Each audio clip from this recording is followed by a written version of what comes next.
16 décembre 1944. La forêt des Ardennes, une cathédrale tentaculaire et silencieuse de pins chargés de neige, près de la frontière du Luxembourg. L'air est si froid qu'il donne l'impression de respirer des éclats microscopiques de verre.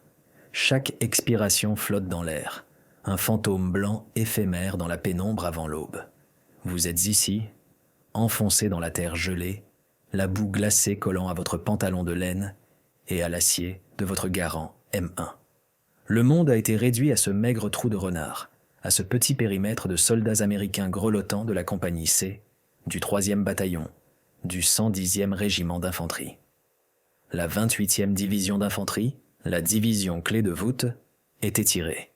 Une fragile ligne rouge sur une carte qu'un point allemand est sur le point d'écraser. Le premier lieutenant Charles L. Kelly se déplace le long de la ligne, ses pieds crissant doucement sur la neige croûtée. Ce n'est pas un homme imposant, mais sa présence est un rempart contre la peur rongeuse qui suinte des bois denses et sombres. Il se déplace de trou de renard en trou de renard, ses paroles basses et régulières, vérifiant les champs de tir et offrant un mot d'encouragement discret. Ces hommes, pas plus de 35 dans ce peloton isolé, le regardent, leur jeune visage pâle et tiré sous leur casque d'acier. Ils sont épuisés, étant sur la ligne depuis des semaines, mais ce sont des fantassins, et c'est leur travail. Ils serrent leurs armes, les jointures blanches, et fixent la grisaille oppressive de la forêt. Le silence est anormal, il est trop profond, trop absolu. Un son commence, presque trop bas pour être perçu. Ce n'est pas le craquement familier de l'artillerie, ni le crépitement d'une mitrailleuse lointaine. C'est un grondement sourd et guttural qui semble vibrer du sol gelé lui-même, un rugissement mécanique qui parle d'un poids et d'une puissance immense. Les hommes échangent des regards inquiets. C'est le son des moteurs. Pas un ou deux, mais des dizaines, des centaines. Le grondement s'intensifie, accompagné d'un léger cliquetis rythmique. Chenillés de chars, demi-chenillés, le son d'une armée en mouvement. Le lieutenant Kelly se fige, la tête penchée, écoutant. Ses yeux se plissent alors qu'il scrute le mur impénétrable d'arbres devant eux.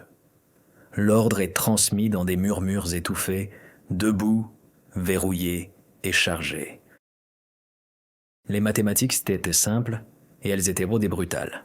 35 hommes contre ce qui ressemblait à l'avant-garde de toute l'armée allemande. Ce sont ces moments que l'histoire oublie souvent, les petites charnières sur lesquelles tournent les grandes batailles. Nous avons créé cette chaîne pour trouver ces histoires précises, pour garantir que le courage d'hommes comme Charles Kelly et son peloton ne soit jamais perdu dans le temps. Si vous pensez que leur valeur mérite une voix, prenez un moment pour vous abonner et rejoindre notre mission pour les honorer. Puis, ils apparaissent. Au début, ce ne sont que des taches blanches et grises sur la neige, des apparitions dérivant entre les troncs épais des pins, des soldats allemands, vêtus de camouflage d'hiver, avançant d'un pas assuré et délibéré. Ce n'est pas une patrouille, c'est une colonne, émergeant de la brume matinale comme un fleuve d'acier et de laine gris de campagne. On voit maintenant leurs armes, des fusils, Mauser, 98K, des pistolets mitrailleurs, MP40 tenus prêts. Derrière eux, la silhouette massive d'un char Panzercar émerge du brouillard, son long canon de 75 mm pointant vers l'avant comme un doigt accusateur. Et encore d'autres hommes arrivent, s'étendant, leur nombre augmentant jusqu'à ce qu'il soit clair qu'il ne s'agit pas d'une compagnie, mais d'un bataillon entier. 500, peut-être 600 soldats ennemis avançant sur un front censé être tenu par un seul peloton américain sous-effectif. Un jeune soldat, les yeux écarquillés d'incrédulité, commence à lever son fusil. Kelly est là en un instant, une main ferme sur l'épaule du soldat. « Pas encore, mon garçon !» La voix du lieutenant est une ancre basse et stable dans la mer tourbillonnante de panique. « Pas un coup. Laissez-les s'approcher. Chaque balle doit compter. » Il retourne à son poste de commandement, Un trou légèrement plus profond creusé dans la terre, son esprit s'emballe. La retraite n'est pas une option. Il serait abattu à découvert. La reddition est impensable. Il n'y a qu'un seul choix. Se tenir et se battre. Faire payer à l'ennemi chaque pouce de ce sol gelé.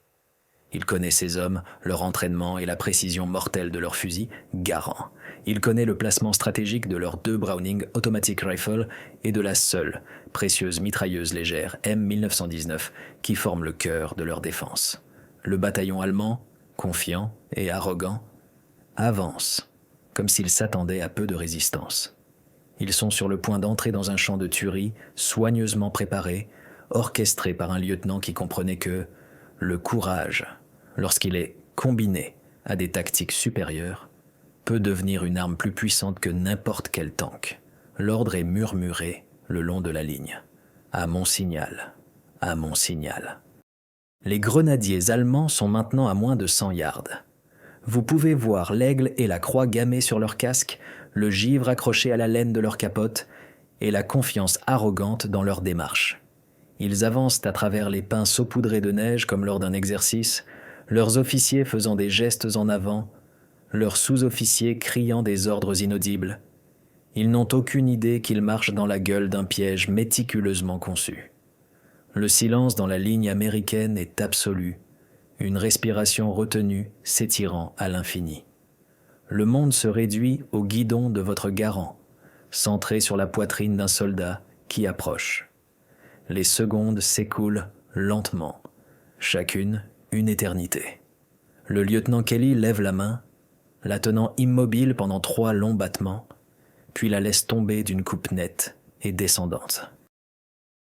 Ce n'est pas un ordre crié, mais un seul et net claquement du propre fusil de Kelly qui signale le début.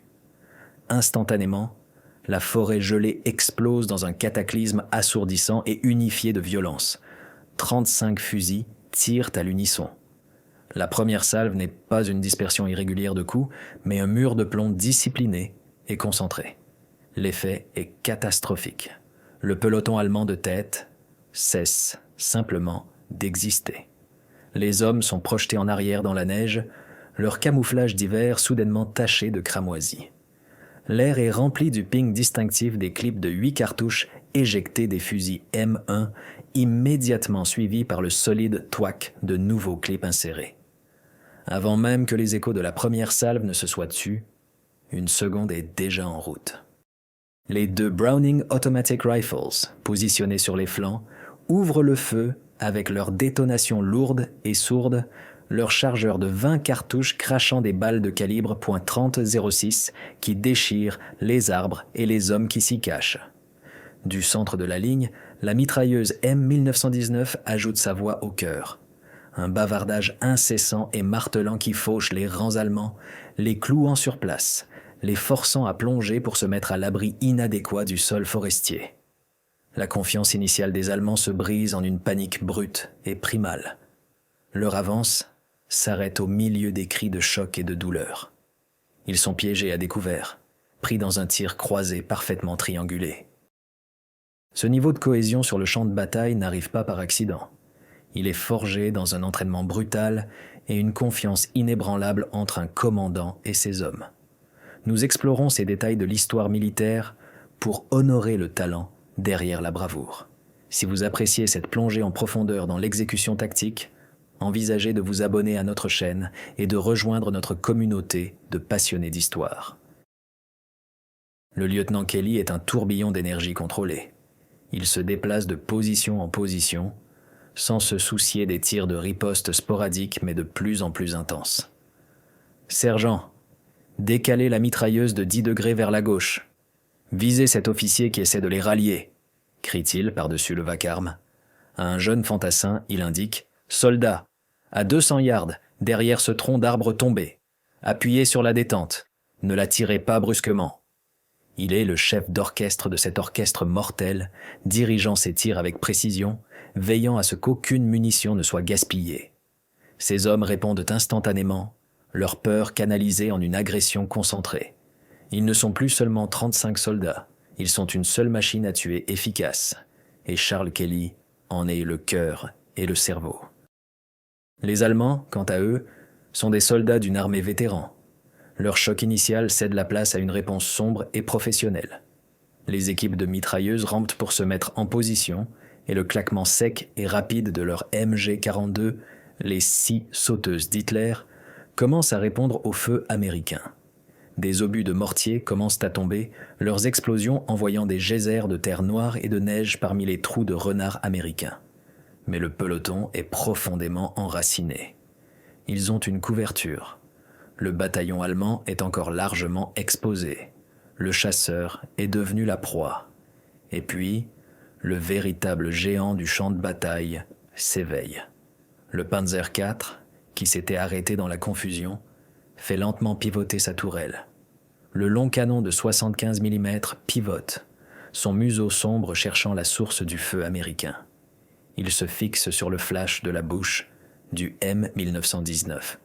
Un rugissement assourdissant et concussif, plus ressenti qu'entendu, déchire l'air.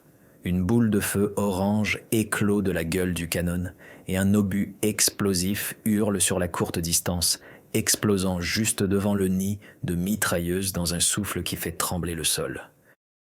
Le monde disparaît dans un maelstrom de sons et de fureur. La détonation de l'obus à haute explosion projette de la terre, de la neige et des éclats d'acier mortels dans toutes les directions. La mitrailleuse M1919 est violemment projetée de son trépied, son canon plié et tordu en un morceau de métal inutile. L'équipage de 2 hommes est projeté en arrière dans leur trou de protection, l'un criant, sa jambe une ruine ensanglantée, l'autre étrangement silencieux, immobile. Le cœur du feu défensif du peloton a été arraché en un seul souffle tonitruant. Pendant un instant, un silence stupéfait tombe sur la ligne américaine, rompu seulement par les cris du blessé et le bavardage triomphant des MG-42 allemandes, qui tirent maintenant, avec une confiance renouvelée, leur traçante zébrant l'air en fumée. Le lieutenant Kelly sent l'onde de choc le frapper comme un coup physique, mais il bouge déjà avant que les dernières mottes de terre gelées ne soient retombées au sol. Il voit la mitrailleuse détruite, les pertes et le colosse d'acier menaçant qui a causé tout cela. Il sait, avec une froide certitude, que si le Panzer IV est autorisé à opérer librement, il démantèlera systématiquement ses positions défensives, un trou de protection à la fois. Son peloton sera annihilé. La panique est un luxe qu'ils ne peuvent pas se permettre. Sa voix transperce le chaos, nette et claire. « Équipe bazooka, debout! Maintenant, vous avez le tir !» 2 soldats, le soldat de première classe James Kane et le soldat Martin Douglas, sortent de leur trou. Kane soulève le bazooka M1, un simple tube métallique qui ressemble à un jouet d'enfant face au char allemand. Douglas suit de près, serrant 2 des roquettes de 32 pouces et 36 centièmes. Elles sont la seule réponse du peloton au blindé ennemi. Chaque homme du peloton comprend instinctivement ce qui se passe. Ils augmentent leur cadence de tir, lançant une volée désespérée et suppressive sur l'infanterie allemande et les fentes de vision du char, essayant d'accorder à leurs camarades quelques secondes précieuses. Ces moments où des équipes spécialisées sont appelées à accomplir des actes de bravoure quasi suicidaires, sont l'essence même de l'héroïsme sur le champ de bataille. Notre engagement sur cette chaîne est de mettre en lumière ces héros oubliés, les équipes de bazooka, les médecins, les ingénieurs. Si vous pensez que leurs histoires doivent être racontées, soutenez notre travail en vous abonnant.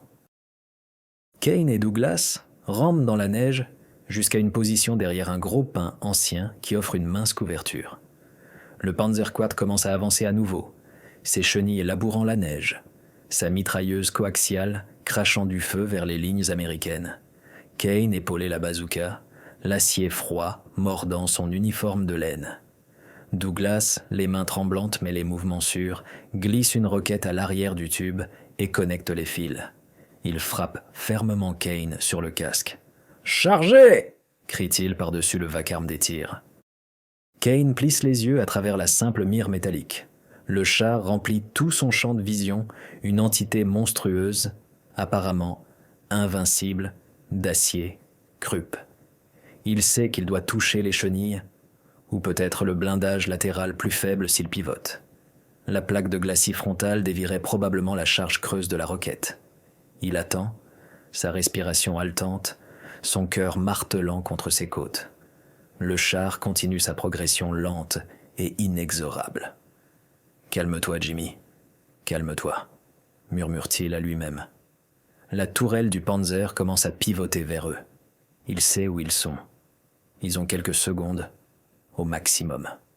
Il anticipe légèrement la cible, prend une dernière respiration tremblante et appuie sur la détente. Ah. Il n'y a pas de bang, seulement un fort whoosh et un brillant éclair de souffle qui soulève un nuage de neige derrière eux. La roquette file à travers les 75 yards de terre de personne, une fine traînée de fumée marquant son passage. Le temps semble s'étirer et se déformer. Le peloton entier regarde, leurs fusils momentanément silencieux. La roquette vole droit. Elle frappe le char non pas sur sa plaque frontale épaisse, mais sur le côté gauche, juste à la jonction complexe où le pignon d'entraînement rencontre la chenille. L'explosion résultante n'est pas grande, mais elle est concentrée et violente.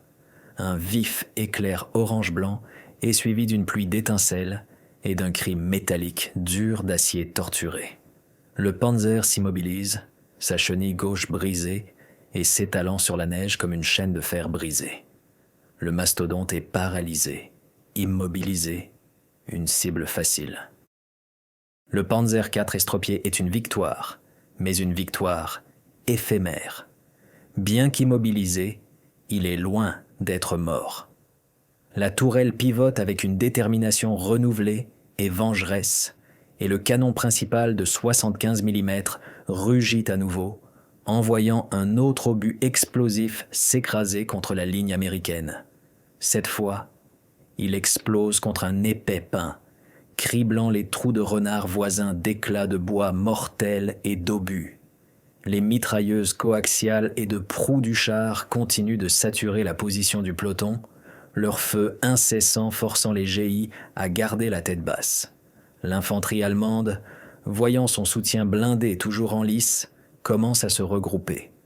Un sifflet d'officier perce le vacarme et une nouvelle vague d'assaut s'élève de la neige, tirant à la hanche en avançant. Le lieutenant Kelly comprend instantanément la réalité tactique. Son peloton est cloué au sol. Leur mitrailleuse centrale est hors service et l'ennemi reprend l'initiative. La défense statique est désormais une condamnation à mort. Il doit faire bouger ses hommes, rétablir la supériorité du feu sous un nouvel angle.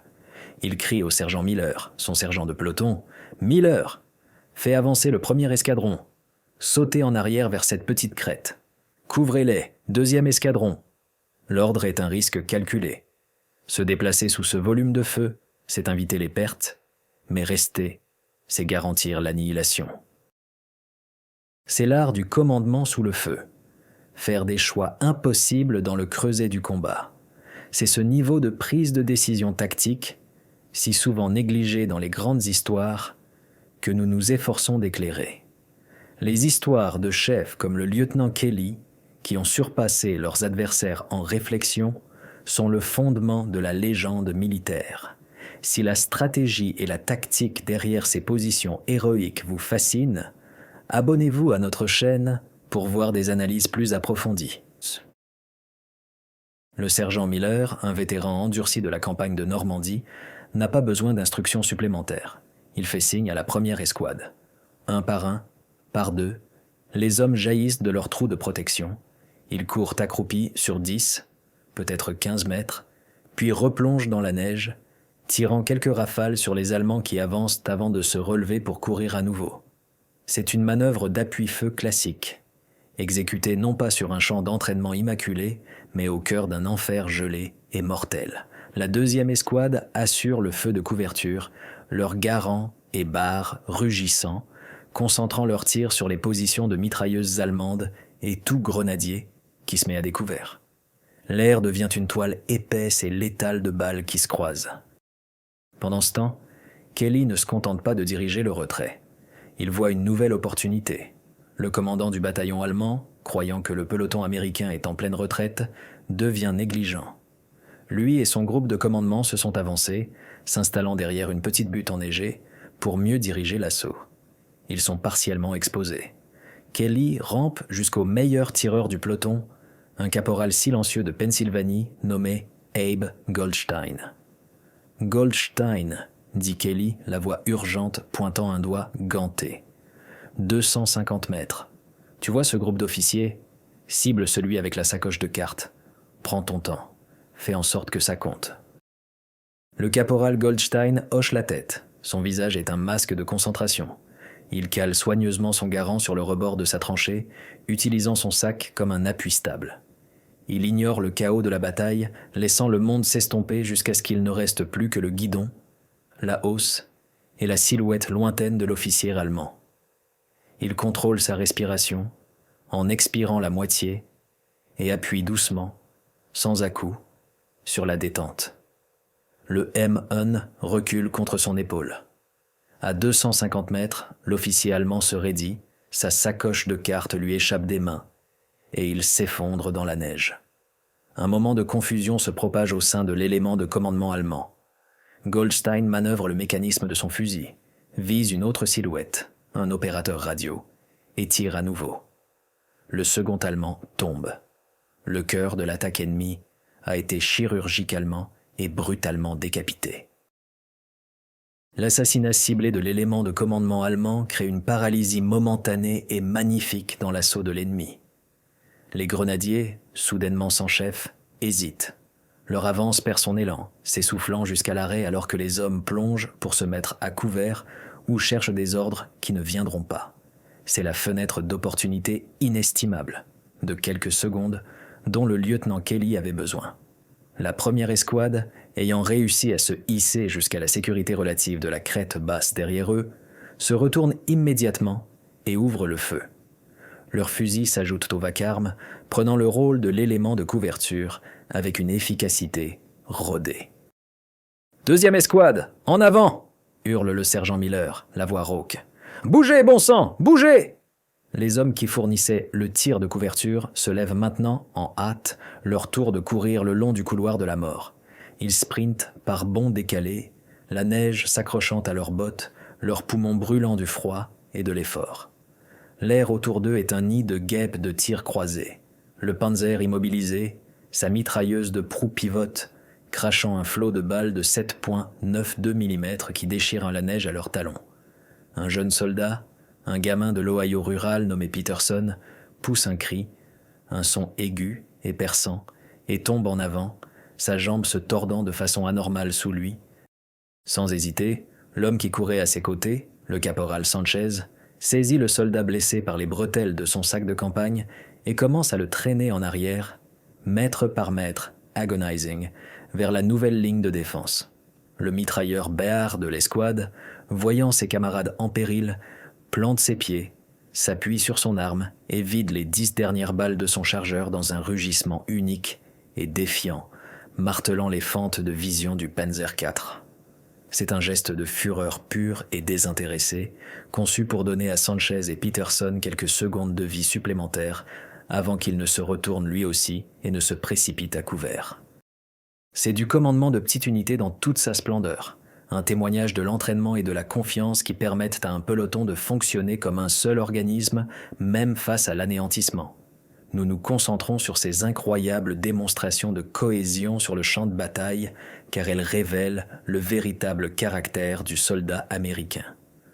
Pour garantir que ces histoires de brillance tactique soient préservées, prenez un moment pour vous abonner et soutenir notre travail. Le lieutenant Kelly est le dernier homme à quitter la ligne d'origine. Il reste dans son trou de grenouille, tirant avec son garand dans un rythme régulier et précis, une balle, une cible allemande, fournissant son propre tir de couverture jusqu'à ce que le dernier de ses hommes ait atteint la crête. Ce n'est que lorsque son fusil est vide et que le chargeur s'éjecte avec un claquement sec qu'il bouge enfin, sprintant bas et vite, zigzagant à travers la neige déchirée. Une rafale de mitrailleuses déchire l'espace où il était juste un instant auparavant. Il plonge tête la première dans une légère dépression aux côtés du sergent Miller, le souffle explosant de ses poumons en un nuage blanc. Le peloton est meurtri, respirant lourdement, mais il est consolidé sur la nouvelle position. La crête, bien que pas haute, offre un avantage distinct. Elle procure une meilleure couverture et leur donne un champ de tir clair, en pente descendante, sur près de 200 yards. Les Allemands devront maintenant avancer en montée, sur terrain découvert, pour les atteindre. Un médecin travaille déjà sur la jambe de Peterson, appliquant un garrot et injectant de la morphine. Les hommes redistribuent frénétiquement des munitions, leurs visages maculés de saleté et de sueur, leurs yeux grands ouverts mais calmes. Ils ont payé ce terrain de leur sang, mais cela leur a acheté une chance de se battre. Le répit, cependant, est terrifiantement bref. En contrebas, les sous-officiers allemands, professionnels et impitoyables, rétablissent déjà l'ordre. Ils crient, gesticulent, poussent leurs hommes dans une nouvelle formation d'assaut plus large. La prochaine vague arrive, et ce sera un tsunami de gris de Feldgros visant leur minuscule îlot de résistance. Les sous-officiers allemands sont d'une efficacité impitoyable. Leurs sifflets stridents percent les échos persistants de la bataille et leurs cris gutturaux ramènent les grenadiers en formation. Il n'y a pas de finesse cette fois, seulement une force brutale et écrasante. La ligne allemande se reforme, plus large et plus profonde qu'auparavant. Une masse solide de gris de campagne et de camouflage blanc qui semble s'étirer d'un bout à l'autre de la clairière. L'assaut ne vient pas comme une seule vague, mais comme une marée incessante. Les équipes de MG-42 survivantes établissent une base de feu, leurs armes déchaînant un torrent d'acier horrifiant qui siffle et craque à quelques centimètres au-dessus des têtes des hommes recroquevillés sur la crête. L'air lui-même semble se déchirer. Sous le couvert de ce barrage meurtrier, les fusiliers allemands avancent, non pas d'une marche régulière et inexorable, mais d'un trot déterminé, tirant leurs Mausers à la hanche. Les obus de mortier commencent à tomber à nouveau, encadrant la position américaine, leurs explosions sourdes retournant le sol gelé et envoyant des gerbes de terre et d'éclats dans les maigres trous de mitrailleuses. Le Panzer mutilé, une bête blessée mais toujours létale, se joint au cœur, son canon principal tirant méthodiquement, arrachant des morceaux de la crête et transformant les arbres protecteurs en souches déchiquetées et fendues. Le volume de feu est terrifiant, conçu pour briser la volonté de tout défenseur. Le lieutenant Kelly rampe le long de sa ligne, le visage sombre. « Retenez le feu !» crie-t-il, sa voix presque noyée par le maelstrom. « Retenez-le ! Laissez-les s'approcher ! Faites de chaque balle une oraison funèbre !» Ces hommes obéissent, s'enfonçant aussi profondément que possible dans la terre gelée, le monde n'étant qu'un tourbillon de bruit et de force de percussion. Ils sont mis à l'épreuve au-delà des limites de l'endurance humaine. C'est la définition même de tenir la ligne, une histoire de fortitude humaine qui alimente notre mission sur cette chaîne. Si vous pensez que cet esprit de défi mérite d'être rappelé, prenez un moment pour vous abonner et vous assurer que ces héritages ne soient jamais oubliés. La ligne allemande atteint la marque des 100 yards, puis 75. On peut voir les visages déterminés et sombres des soldats ennemis. Kelly lève son fusil. « Maintenant !» hurle-t-il. « Feu !» Une fois de plus, la crête explose de tirs disciplinés et rapides. Les garants claquent, les barres rugissent, et les éléments de tête de l'assaut allemand chancellent et tombent. Mais pour chaque homme qui tombe, 2 autres semblent prendre sa place.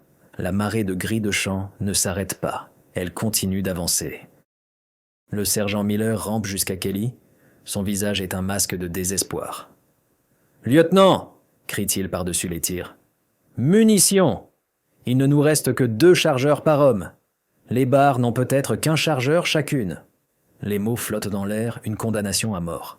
Une trentaine de fusiliers américains, avec seulement quelques centaines de balles restantes entre eux, face à un bataillon allemand entier qui se rapproche à moins de 50 mètres.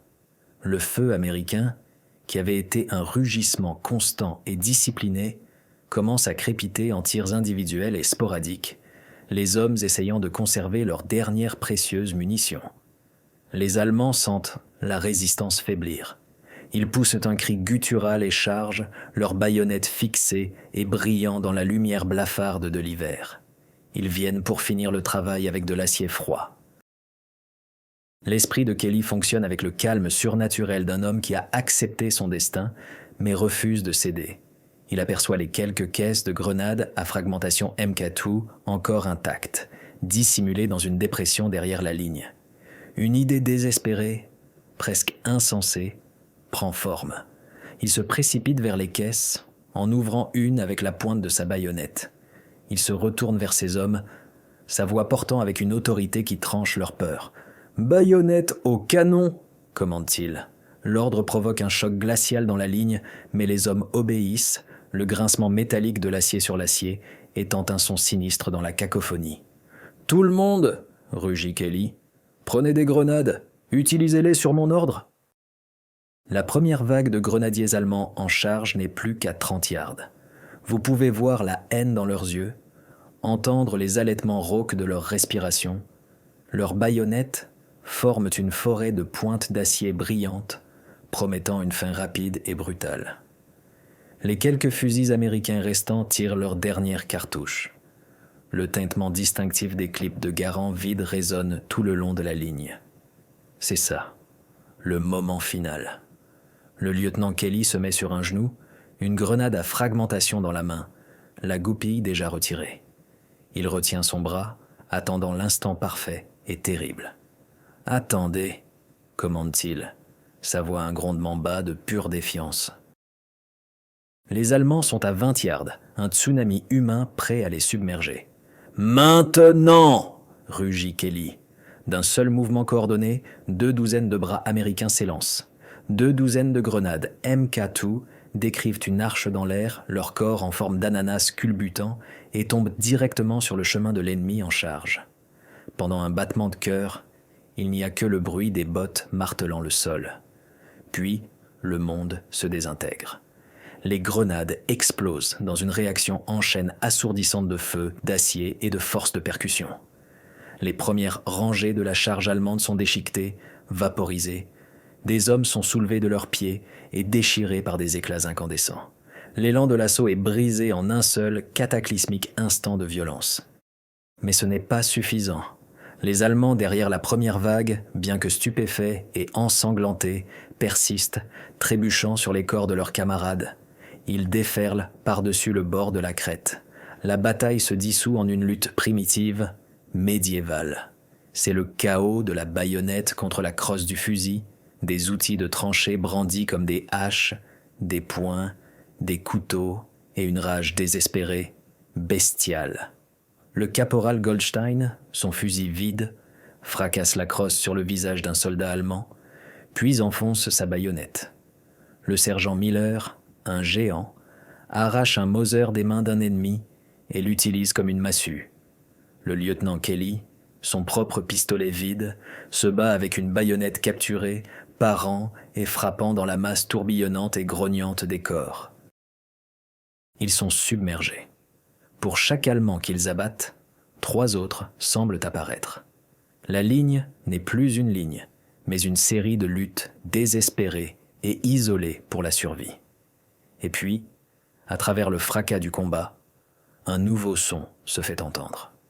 Ce n'est pas le claquement sec d'un Mauser ou le rapport régulier d'un Garand. C'est le rugissement profond, martelant, rythmique des mitrailleuses lourdes, Browning M2 de calibre .50. C'est un son de salut. Par-dessus la crête de la colline derrière eux, 2 half-tracks américains M3 franchissent la crête, leurs mitrailleuses montées, crachant déjà, lançant d'épais et lourds traçants qui déchirent les arrières allemands. L'arrivée d'une force de secours au moment de la mort certaine relève de la légende, un témoignage du fait qu'aucun soldat ne se bat jamais vraiment seul. Tout comme ces renforts ont consolidé la ligne de Kelly, vous pouvez renforcer notre mission de raconter ces histoires incroyables. S'abonner à cette chaîne est votre façon de garantir que la bravoure dont on a fait preuve aujourd'hui atteigne une nouvelle génération.